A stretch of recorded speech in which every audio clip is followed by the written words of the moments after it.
you said you spend 99.9% of your time just in Figma. Mm, So you don't have any like help. You don't contract anybody out. You don't have any employees. You don't have any of that stuff. nothing, nobody, no Wow. one.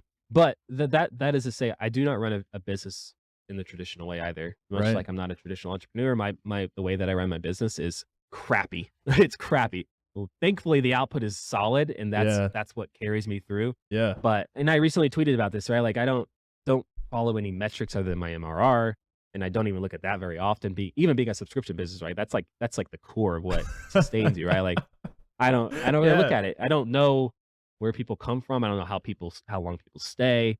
I don't know why people leave. Yeah. I don't like know what I'm going to pay in taxes till the end of the year. Which holy crap, Yeah. I need to change that.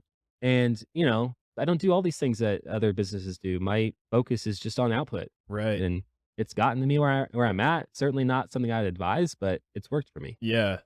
Would you ever, because I'm sure like with demand always knocking, what's your it sounds like you're averse to growing for it to being like having employees or things like that, like especially not being traditionally a traditional entrepreneur, quote unquote, and your focus is Yeah. being on output. Would you ever get employees or anything like that? Yeah, I go through waves. So for the longest time, I was 100% against hiring, Yeah. and I was adverse to growth. It was something that like I never and I still don't want to take Design Joy from 1 million to 3 million. Like that's not a desire to me. Right.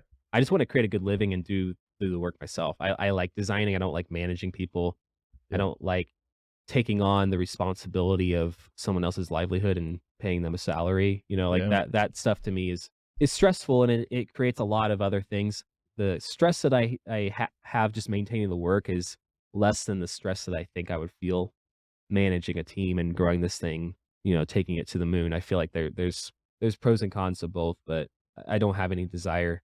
I had no plans to grow it to where it is. I mean, when I was at 20K MRR, I was like, this is crazy, right? Like Yeah. I would never have dreamed it would get this big.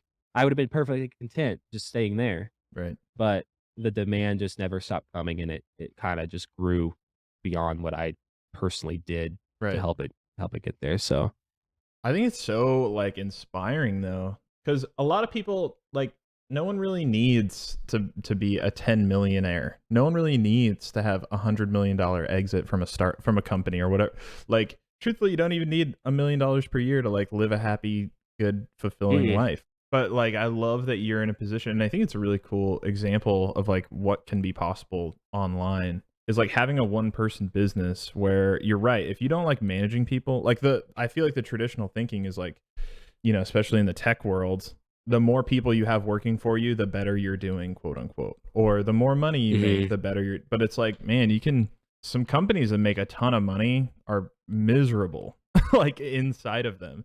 And, The like founders especially, yeah. I 100. agree. I'm reading this book called A Company of One and by Paul Jarvis, and Mm, it's been like speaking into my life so much because yeah, it's like this whole idea of questioning growth, right? Like every business book, every business professor will tell you like growth at all costs, right? Like get out there, just blitz the market, spend a crop ton of money, get VC funding, bring partners on board, bring team members on board, and like that's just what everyone tells you. right. I've questioned that from day one, even before I started reading this book. It was like that was my mentality.